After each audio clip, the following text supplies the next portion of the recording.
Baik, Assalamualaikum warahmatullahi wabarakatuh. Tadi dari pembicaraan kita tentang perguruan Lembaga Budi yang dipimpin langsung oleh Pandeka Alam Intan Sati.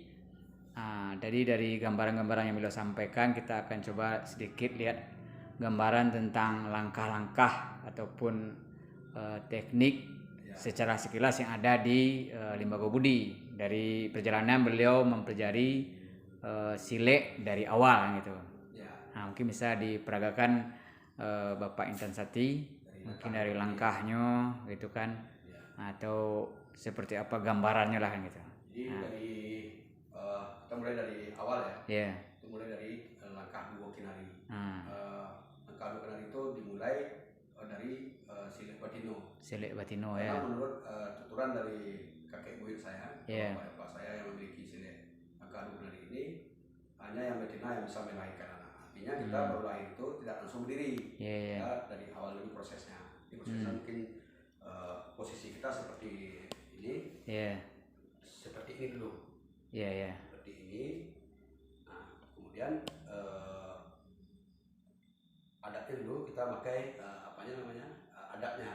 Jadi sebelum dimulai ini biasanya kita berdoa seperti ini, berdoa proses dari kelahiran manusia itu kita berdoa dulu sebelum lahir.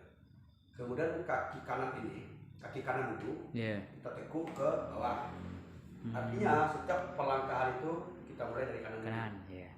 Nah, baru di sini kita ambil sambahnya. Persembahan gitu ya.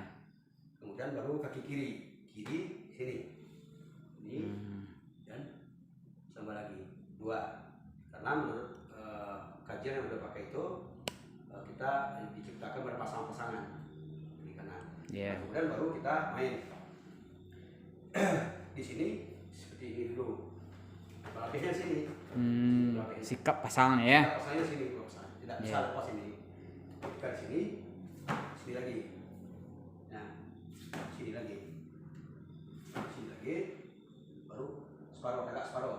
Ya, ini. Sekarang ini. Baru naik. Ini. Nah, itu yang pula langkahnya. Jadi kita mainnya, kalau main di bawah kita seperti ini. Bisa posisi ini, bisa seperti ini, bisa putar lagi seperti ini. Bisa lagi ini, putar lagi sini. Nah, kemudian ada beberapa pola nanti kita main di Seramela. Posisi kita seperti ini adalah umpan. Umpan dan di umpan. Nah, supaya kita menghindar dari serangan, nanti kita beberapa tekniknya. Satu, ini. Nah, tetap sini. Ini, sini. Dibuang ke sini, nanti ini lagi. Nih. Kemudian ada cido namanya. Cido itu ada sebuah gerakan yang kadang-kadang dalam waktu tertentu tidak bisa diprediksi. Iyalah. Ini mengintai. Nah, ini cido nih. Cido seperti ini, nanti itu namanya cido serangka ini. Posisinya seperti ini karena serangka dalam atau kepiting itu kan tidak lurus mereng ya. Ini salah satu dari ajaran langkah dua kinari. Nah, makanya di sini. Nah, bedanya kalau di langkah 4 atau langkah ampe, biasanya ini ke sini nih, dilipat ke sini. Tapi di kinari tidak. Dia naik lagi. Nah, bisa makanya sini. Ini tipuan langkah tipuan, kadang-kadang kita jatuh. Di saat orang menyerang, kita kembali lagi ke sini. Nih, bisa jadi, nah dipasak di sini. Nah, itu yang di bawahnya. Kemudian yang di atasnya atau kinari batino. Bukan dua sepasang ya. Atas bawah. Jantan betina ya. Sikap pola pasang yang di atas itu dimulai dengan gerakan bingkai namanya. Ya seperti ini. Seperti ini ya. Nah, satu posisi tangan seperti ini, tidak boleh berubah. Nah, ini. Nah, dan maju. Oke. tiga, 1, 2, 3. Iya. Nah, itu pun mundur 1. Biasanya kita kan pasangan-pasangan ini. Iya. Tangan ini diadu nih. 1, 2, 3. Seperti itu. Kembali. Pinggir kiri. Oke. Kembali. Pinggir kanan. Tak. Serangan dari langkah yang diajarkan oleh guru saya itu, ini hanya sejenis. Iya. Nah, tendangannya hanya sebatas itu. Ini tidak boleh tinggi gitu ya. Boleh tinggi. Dan itu biasanya dulu kami belajar tendangan itu di Kinari itu belakangnya pakai karet. Jadi pak, tarik lagi ke belakang. Oh gitu ya. Dinding dia apa? Pakai karet. Nih. Pak. Supaya dia melar, ya. Mantul lagi gitu. Mantul cepat-cepat. Iya. Tidak boleh terpegang. Nah kemudian posisi seperti ini banyak nih makanya. Nah bisa jadi ini, bisa jadi ini. Iya. Nah bisa jadi 1, 2, 3. Bisa jadi mari. Jadi gerakannya tidak banyak. Iya. Hanya segitu-segitu gerakannya. Iya. Dan anaknya mungkin ada nih. Kalau kita ditendang orang yang posisi seperti ini, otomatis. Iya. Kalau ditendang orang, kita ambil kakinya, kita mau bikin nih, kita siku. Oh pasak namanya. Alu-alu ya. Alu namanya. Nah itu yang sekilas tentang Kinari angka 2 Kinari tadi ya. Nah kemudian saya pernah juga belajar tentang silat angka 3. Angka 3 itu sama kayak Suban. Dicepak ya. Cepak itu gerakannya pertama sekali memang beliau tidak memakai pola ringkih tapi memakai ari. Ari di beliau itu ya seperti itu tadi juga hampir sama. Iya. Nah 1, 2, 3. Ini pasangan sama dengan kawan ini. Iya. 3, 1, 2, 3. Iya. Itu ya. Masih satu alur dengan Kinari tadi ya. Cuma bedanya dia langkah 3 ini ada langkah ampang. Ketika sudah mulai main, dia sudah ampang. Oh, iya. Ampang. Di Kinari 2 dia tidak boleh ampang. Oh, gitu. Tidak boleh ampang. Runciang tadi. Nah, di sini ampang. Nah, kemudian ketika diserang dengan ini, kemudian dipesong. Putar. Nah, itu bedanya. Nah, oh. Iya. Kemudian ada namanya ketika Suban itu gerak indah tuh suka pula tuh gerak telinga kabau. Nah, jadi gitu. Oh, itu. Ketika serang orang, bawah, maju. Nah, itu sekilas. Iya. Sekilas tentang angka 3. Jadi bedanya tadi di Kinari dulu ada namanya pola ringkih, kemudian ari. Nah, di langkah 3 ada ari 1, 2, 3. Kemudian pakai ampang. Ada ampang. Nah, itu di langkah 3. Kemudian langkah hempe.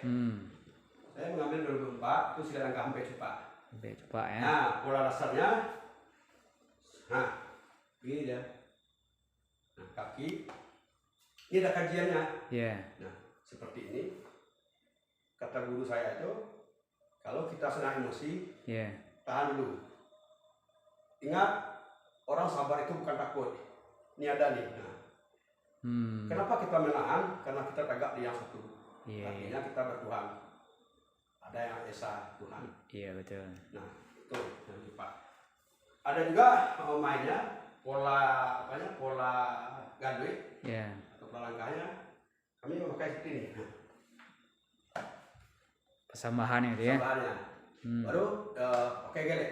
Memang di langkah hempe ini geleknya agak bagus kan. Daripada agak lebih ada seninya. Karena langkah hempe terkenal dengan gelek sedaun padi. Seperti apa kita diserang? Seperti apa daun padi itu ditiup angin. Dia menggelincir seperti ini. Nah, itu gelek. Ketika ini 1.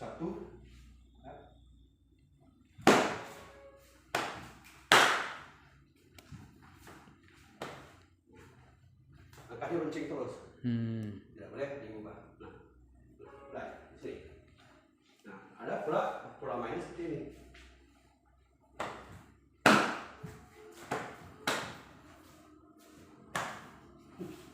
Nah, ini nanti akan keluar beberapa jus di situ. Itu kan semi langkah saja. Iya. Nah, kemudian sile lunjue atau sile apa? Ayam. Itu memang dia tidak Langkah. Artinya posisi kita sama-sama lurus satu pasang. Kemudian dimulai. Kalau kita menyerang, itu gerakannya dimulai seperti ini dulu. Nah, ini. Itu gerakan dasarnya itu. Baru nanti ketika ini disentak sini, ini meluncur ke depan. Nah, meluncur dari situ. Makanya disebut silet lunju ya. Meluncur ya. Dia gerakannya mau meluncur. Nah,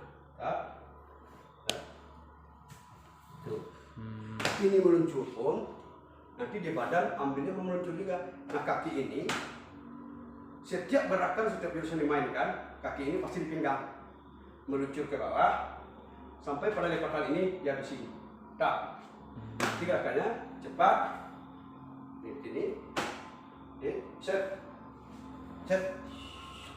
Gitu. Itu sekilas. Nanti kalau bisa pasang nanti dipasang. Bilang ya. Kemudian silik unggan pun tidak bergerak. Dia banyak menanti. Banyak menanti dia. Nah, kemudian unggan sama lunju itu sama lah, tidak bergerak. Cepat menanti ya. Menanti. Nah, mungkin itu perbedaan di pola langkah. Pola langkah itu. Tapi pada intinya dari apapun aliran yang kita pelajari itu, memang intinya semuanya digelek. Kalau silet Minang, kalau tidak ada gelek berarti tidak silet. Iya, betul. Gelek. Nah, ciri khas silet Minang adalah gelek. Nah, di Lembaga Budi yang paling dominasi gelek itu gelek langkah sampai cepat. Yang saya ambil dari Harimau Kubon dulu. Itu yang paling dominasi geleknya. Kalau kerasnya, kalau brutalnya atau apa namanya? Cepatnya. Bukan agak keras, dia memang ada di silet langkah duo sama silet lunju, silet ayam. Nah, memang kalau silet langkah duo itu memang terkenal dengan kekuatan. Lima tibo sinar siang. Nah, itu filosofinya. 5 tumbuh sinar siang. Begitu. Jadi dan salah satu ciri-cirinya mungkin yang ada di Lembaga Budi memang kita lebih banyak bertahan. Kecuali Kinari langkah duo memang dia menyerang. Dia mau menyerang dia. Oh, gitu. Kalau lawan lengah ini umpan, ini bisa masuk. Kalau mereka menghindar itu ke sini, otomatis sini. Buang lagi, baru sini. Nah, itu mungkin sekilas tentang. Nah, di silet langkah duo dari ini memang yang di sini betul-betul dibutuhkan tenaga. Tenaga. Fisik ya. Fisik. Tapi kalau di silet langkah hampe, cepat. Kecepatan. Memang kita main ikutan dan diharuskan lentur ya. Gerakan lunak ya. Lunak. Karena di KB atau di kunci, kalau kita lunak itu tidak akan pernah tersakiti. Nah, cenderung kita pun memakai gelek. Gelek, memang ini kata guru saya itu memang mengambil dari pola-pola langkah harimau. Jadi harimau itu sebelum dia melompat itu ada dulu beberapa perangkangan di sisi tubuhnya dengan kecepatan yang pas. Di sini memang kita harus lentur. Contoh ketika kita diserang dalam, nah ini kan umpan namanya. Umpan diserang orang dalam waktu cepat, kita bisa melenturkan badan, jatuh ke bawah, mencari atau mencari akar, mencari akar yang baru. Umpama kita diserang seperti ini, pak, kita bisa naik lagi. Kita naik lagi. Itu kecepatan yang ada di langkah ampe. Ini namanya runjang namanya kalau di. Runjang ya. Jadi ini sifatnya ini untuk mengagetkan saja. Mancing pada dasarnya ini nanti yang akan itu yang naik ya. Naik. Jadi yang tempik aja teh kekuruan di luar sini filosofinya. Nah, sama lagi. Nah, tetap posisi ini tetap di sini. Satu. Posisi ini berubah, ini tetap di sini. Jadi satu pahit satu tinggal. Iya. Nah itu, ini ciri-cirinya. Nah itu mungkin sekilas tentang gerakan-gerakan dasarnya. Nah kemudian kita himpun di lembaga budi. Itu. Nah baru dia menjadi langkah 7. Satu, pola langkahnya seperti ini. Sikap kita mainkan dulu sikap pola buka. Artinya sambah beberapa kajian nanti kita urai di sini. Kita posisi seperti ini. Jadi kita menghadap di batin kita tuh menghadap kepada Sang Pencipta. Nah, lalu kita himpun lagi ke dalam diri manusia. Kita lipat, kita matikan diri dulu sebelum bersilat. Sebelum bersilat itu kita matikan dulu diri kita. Artinya kita tidak boleh sombong. Sesungguhnya kita ini tidak ada daya dan upaya. Nah di sini sama anak lembaga budi kita ajarkan tentang filosofi dan makna tentang innalillahi wa inna ilaihi raji'un. Baru kita mulai kita buka. Nah posisi seperti ini dulu. Nah langkah 7 ya. Satu.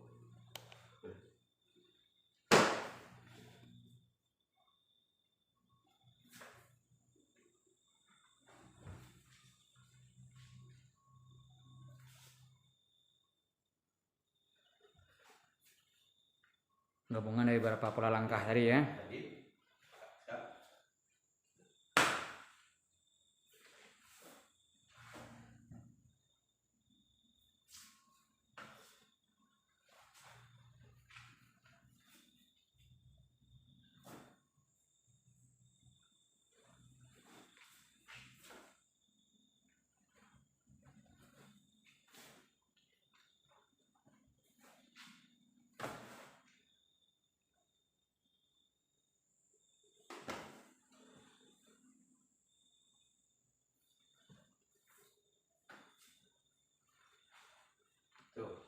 Itu persembahan berarti ya. 7 langkah ya. Ada nilai dan filosofinya nanti kita urai. Itu mungkin di langkah-langkah di lembaga budi. Kemudian ada beberapa hal mungkin sama kedua. Kemudian juga kita punya pola dasar yang dulu dan hari ini itu dipakai memang dari sampai hari buang. Namanya sambah rentak kudo. Jadi ini harus sejalan seirama. Harus serentak ya.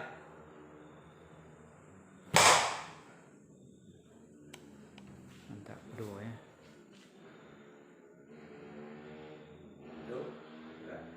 Kemudian kita lanjut.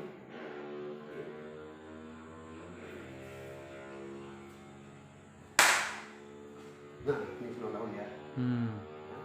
Di sini, putar lagi. Ini jurus menjalur.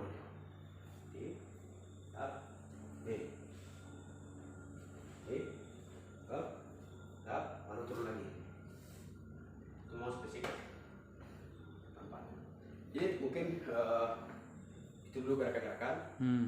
Jadi sebelumnya kalau bisa kita ambil beberapa jurus dan kapal itu memang harus pasang ya.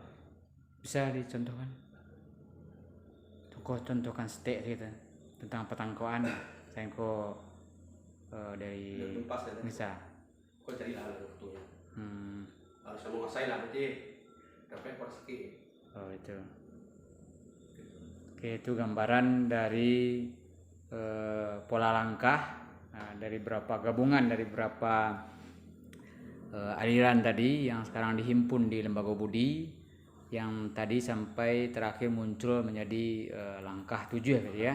Dari langkah 2 kinari, langkah 3 kinari jo yang dikembangkan di Cupak, lalu dari sile induk ayam atau luncui merola buah, termasuk tadi dari sile unggan. Mungkin ada juga bagian di dalam persembahannya termasuk sile tuo dari agam gitu ya, bukan ya? Tidak ada ya? Kalau agam dia lebih cenderung seperti ini, bukan. Tidak ada. Di dekat ini tidak ada sile tuo. Kalau di dalam lembaga budi ada yang dimasukkan bagian cuman beberapa dari teknik. jurus. Oh ya, teknik dan Di jurusnya ya. Langkah tidak ada. Jadi di dalam silabusnya ada yang dimasukkan dari Silang bela. Dan itu memang bukan silet itu, tapi adalah silet-silet yang memang beberapa tangkapan kita itu memang mirip gitu ya, karena silet Minang. Contoh di Bukit Tinggi ada sebuah gerakan namanya Pendajuang. Silet Tua Bukit Tinggi yang saya pelajari sama Pendekar Garang. Itu namanya Pendajuang. Jurusnya Pendajuang. Nah, di sini namanya Ulak-ulak Niru. Gambaran itu namanya yang berbeda ya. Gerakan itu mirip, sangat mirip. Kemudian beliau ada tangkuk ular. Itu memang seperti tangkuk ular juga sama. Oh, itu. Nah, cuman beda kabik ular yang di situ, di siko namanya kuncian. Kuncian. Itu ada beberapa perbedaan. Beda. Tapi gerakannya banyak sama. Penamaan gitu ya. Beda nama saja. Nah, berbeda bahasa. Beda istilah. Nah, di beliau ada namanya jurus tangkuk arimote. Nah, di lembaga budi atau dari silang katigo namanya rundeh belakang. Itu gerakannya hampir mirip. Ketika kepala orang lapik, kaki disentak, memang disapi ke belakang. Nah, di kami di langkah tigo besuban atau langkah tigo kinali itu namanya rundeh belakang. Rundeh belakang aja ya. Kita seorang orang, badan orang itu di bawah sini, otomatis ketika kita buang tangannya ke situ, otomatis dia membelakang. Membelakang tangan kita masuk ke rundeh belakang. Nah, di pusaka Minang, kalau di silet Tua ada satu lihat namanya mungkin sapi harimau atau apa namanya. Jadi beda nama. Beda istilah gitu ya. Istilah. Karena beda daerah. Mungkin itu. Ya. Oke, jadi memang seperti itulah gambaran istilahnya dari silet yang dikembangkan di lembaga budi gitu ya kan, yang dihimpun dari berbagai gerak yang ada di Minangkabau, yang pada prinsipnya sebenarnya seperti tadi pada akhirnya kan ketemu juga bahwa ada persamaan-persamaan. Itu menandakan bahwa silet Minang itu sebenarnya satu gitu kan, hanya karena perbedaan karakter, perbedaan demografis, geografis, wilayah, budaya setempat, akhirnya ada perbedaan-perbedaan yang sebenarnya secara hakikatnya sama gitu kan, cuma secara bentuknya aja yang mungkin kadang ada terjadi perubahan karena karakter manusia yang berbeda. Oke, mungkin itu kalau dunsanak-dunsanak kasadonyo ataupun saudara-saudara yang dimanapun berada yang ingin mendalami lebih jauh tentang apa yang sudah disampaikan dari awal, baik secara filosofi maupun gambaran dari gerak langkah, dari teknik dan sebagainya, untuk memahami dan mengetahui lebih jauh bisa datang langsung ke sasaran lembaga budi dari berbagai daerah yang tadi digambarkan, yang awalnya memang berpusat di Nagari Cupak gitu ya. Yang hari ini mungkin guru dari lembaga budi berdomisili di Kota Baru, Solo, ya, tepatnya di Gor Batu-Batu Pang. Jadi bisa menghubungi beliau di sana ataupun di beberapa sasaran ataupun gelanggang yang ada di berbagai daerah di Kabupaten Solo ini, bahkan sampai termasuk ke Sijunjung gitu ya. Nah, jadi bisa juga nanti dilihat di FB-nya Lembaga Budi ataupun mungkin di website gitu ya. Jadi mungkin seperti itu gambaran lebih kurangnya, yang intinya bahwa berbicara kajian silet Minang tidak terlepas daripada hubungan vertikal kepada Sang Pencipta dan hubungan horizontal dengan sesama manusia gitu ya. Itu saja, terima kasih kepada Bapak Intan Sati, Pendekar Alam. Assalamualaikum warahmatullahi wabarakatuh.